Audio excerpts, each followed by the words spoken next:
Hey, this is Vlad and Gadgets, and we're taking a look at Nokia's new E6 handset.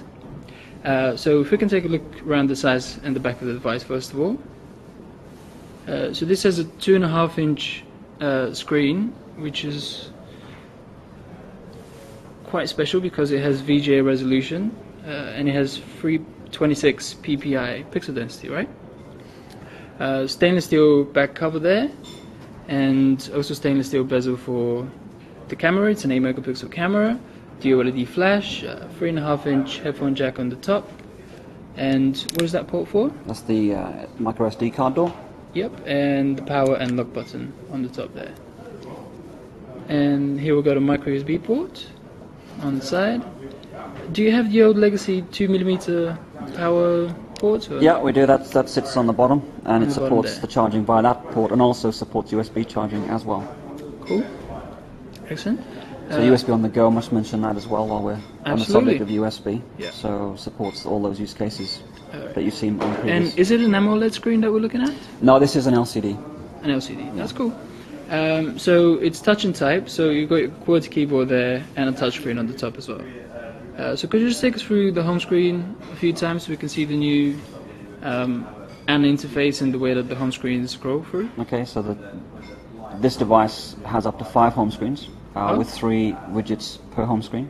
Okay. The items down the left side, clock, profiles, and actually, as there's no notifications right now, the notifications manager is not visible, but if you had a missed message, a missed calendar event, or a missed call, then the area in the bottom left will actually alert you to that fact, no matter which home screen you're in. Yep. So that space there is reserved for people that need to know if they've missed something, no matter which home screen they're actually looking at. Okay, so the bottom left is your notification area. That's right, and because we've taken this side of the screen for clock, profiles and notifications, that leaves us then with 3 widget spaces. Okay. So we have up to 5 home screens supporting up to 15 user-definable widgets. Cool. And this is just coming with some examples. So here we have music widget, which is again the same as it will be on other Symbian devices that we have. And what is the process speed on this?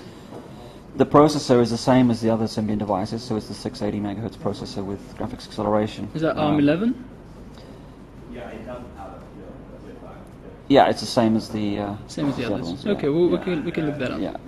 And what are the shortcuts here? You have your call and hang up button on the front. Okay. So the physical keys we have are send and end, and the one-touch keys, which are very familiar to people that have used either an E71 or an E72. Yes. We have a home key, a calendar key, a messaging key, and a contacts key, and they all have both short and long press functions. So if you want to get to the contacts, it's one touch away on the contacts key. Okay. Again, the contacts is touch scrollable. And moving to the side here, I notice you still have this lock and unlock slider. Yeah, so now being a touch device, you need to be able to lock the device very quick and easily. So we've taken a lock switch to the device. And while you're in the home screen, it also acts as a 2-second switch on for the torch.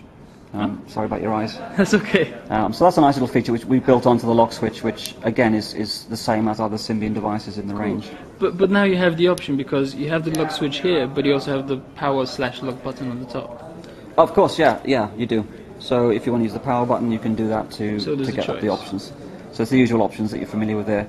And when it is locked, center press on the Navi key brings up a clock, an event indicator, a date, and an unlock button as well. So you can unlock just via touch. So this has a 1500 milliamp hour battery in it. That's correct, yeah. And I understand you're promising a month's worth of standby time, but what can we expect in realistic day-to-day use? It all depends on your use cases. I mean, in terms of music playback, again, you'll have to build a combination of how you use the device, but in music playback, it's up to 75 hours of music playback. In video playback, it's up to 9 hours. In video recording, it's up to 4.7 hours. So depending on your use case scenario, you have to take little bits of each. So talk time, on the data sheet, in 3G is up to 7.5, in 2G is up to 14.8, and up to, I say, 31 days of standby. Yeah. And this is shipping in Q2. Can you give us any indication on price? I can't give you an indication on price. We'll have to take that question to somebody else, because obviously pricing is a market-specific thing. But I think as you saw this morning, the guidance has been given.